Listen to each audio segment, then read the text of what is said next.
There are currently 33 megacities in the world right now. The United Nations defines a megacity as an urban region with a population of over 10 million people. The UN predicts that 10 more regions will join the 8-digit club by 2030. And by that year, nearly 10% of people on Earth will be living in megacities. The world is growing. It isn't exactly news to some of you, but what sometimes gets lost is that with the increase in population that is expected to continue for decades to come until a certain plateau is reached, we have to have cities in order to accommodate them. And that means not just cities, but megacities. These are the cities that are well over 10 million people living within them. There are only a few dozen of these cities existing right now, but by the year 2050, that could grow exponentially. So given that, allow us to show you the potential biggest megacities by 2050. Be sure to like the video and subscribe to the channel. Number 7, New York City. Garden City Megacity is really a vision for how cities should evolve in the future.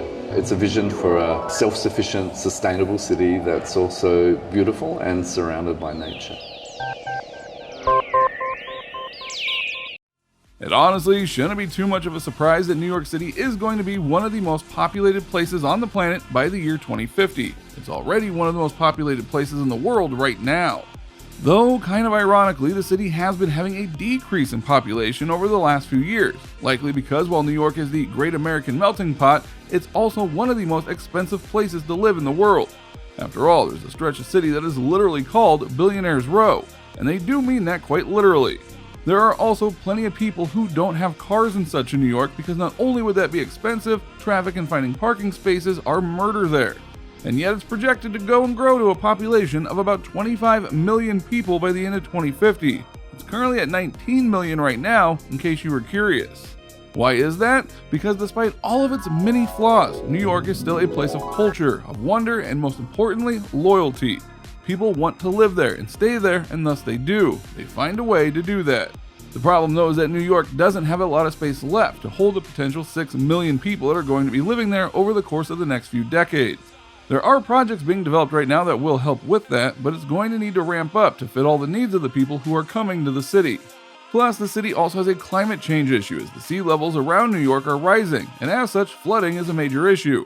But projects like One NYC are aiming to get rid of carbon emissions by 2050 to help eliminate that problem. Only time will tell if it works though.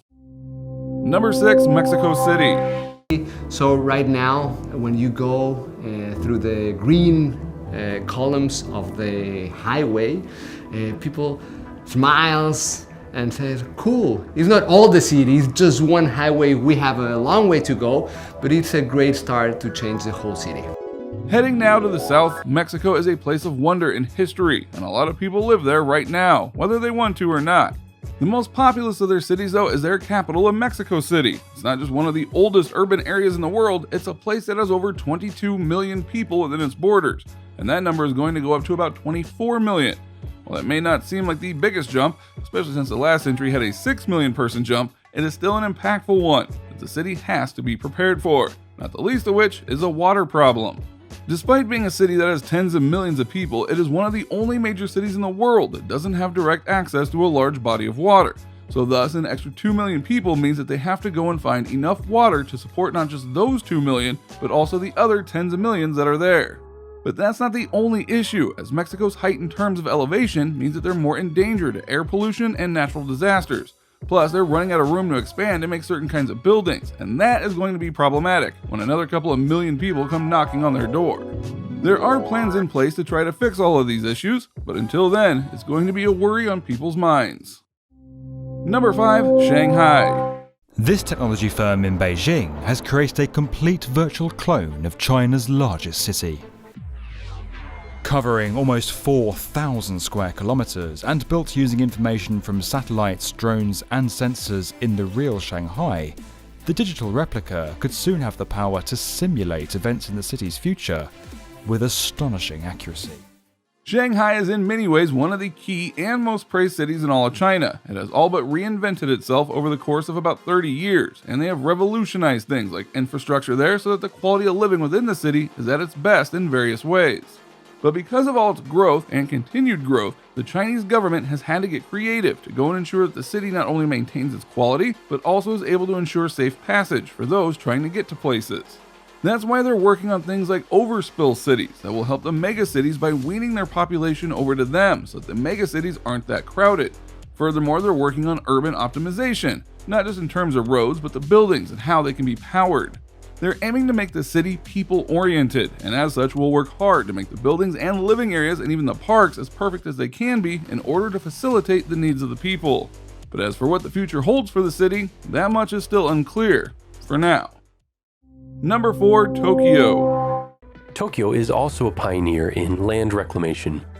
With mountains hemming its growth, adding land to the bay is an increasingly attractive option, particularly if that land is made of trash. The Sea Forest area, for example, is a former landfill that is being converted to parkland and will even host Olympic events. In terms of cities that seem destined to grow in all the right ways, Tokyo would definitely be up there. Not only is this a well-known and beloved city in the world, it is also one that has boomed in terms of technology that is produced and is available among its people. And since it is the capital of Japan, it has a lot of people living in it already, 38 million and counting, just to give you a number. You might think that this population would put a lot of pressure on the city to survive and provide care for all of its citizens, but you would be wrong. Tokyo has been defined as the ideal megacity, and its businesses are so grand that they have a GDP that is higher than all but 8 countries in the world. So how big is the nation going to get? Ironically, it's not. According to reports, Japan is going to shrink in population by 2050 due to an aging problem, less children being born and many in the younger generation feeling it's better to be single. That is actually a boon for the nation. That means that instead of wondering how to house and take care of their population in the living space way, they can continue to focus on their technology and engineering. They're aiming to be carbon neutral by 2050 and build various buildings that can withstand natural disasters. Now, you could make the case that by 2050, Tokyo will be the greatest megacity out there, not because of population, but because of the innovation of the city itself. Number 3, Lagos and Kinshasa. In order to provide Lagos with the space it requires to become such a prominent financial centre, a vast area of land is now being reclaimed from the Atlantic Ocean, turning back more than 100 years of coastal erosion and creating a multi-district addition to the already extensive city. We're pairing up these two cities as they are both in Africa and both have the potential to be much larger in 2050. Lagos is in Nigeria and currently has a population of 15 million residents, but by 2050, estimates say it'll reach over 32 million. As for Kinshasa in the Republic of Congo, that city will go from 14 million to 35 million in 2050. So how will these two cities be able to compensate and ensure the living ability of their people? Expansion. Massive expansion. And believe it or not, they are getting help from China to make sure that it happens. The irony, of course, is that while these two megacities will be heavily populated and its people will live well, many in Africa will still be in third world conditions. Number 2, Dhaka. Everest and the Himalayas. It may not seem like this mountain range could shape a megacity almost 600 kilometers away, but it does. This place, the capital of the most densely populated major country in the world, is also the fastest growing city on the planet. The capital of Bangladesh is currently housing over 21 million residents, but estimates state that by 2050, over 35 million people will be housed within its borders. Part of the reason for the increase is because of migrants and refugees. Bangladesh is a nation that is constantly being flooded and losing land, so places like Dhaka are the last refuge for people of those areas, which obviously creates a problem with the growing population because expansion isn't an easy thing. Plus, the infrastructure they have right now isn't the best, as their traffic is gridlocked and their air pollution is terrible, not to mention the people living in poverty. They are aiming to fix this, but will they be able to in time for everything to fall into place for the population? Hard to say. Number 1, Delhi and Mumbai. The giant air filters attempt to clean its cover of toxic air, granting people the last chance to breathe. Daytime temperatures now exceed human tolerance. I hear the rich have moved to underground shelters and work only in the night.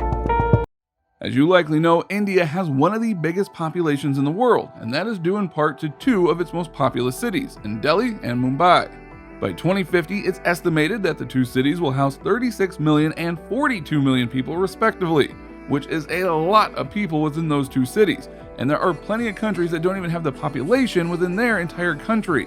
That being said, India is in on it. They're working on new corridors between the two cities for people to live in, as well as working on green energy and new infrastructure elements to go and help people get around and not worry about power. It won't be easy, but India might just make it out alright. So what do you think? What do you think of this look at the cities that are possibly destined to be the biggest megacities of the bunch by the time everything is said and done?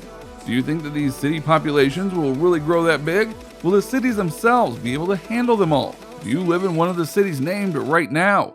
Let us know in the comments below. Be sure to subscribe, and we'll see you next time on the channel.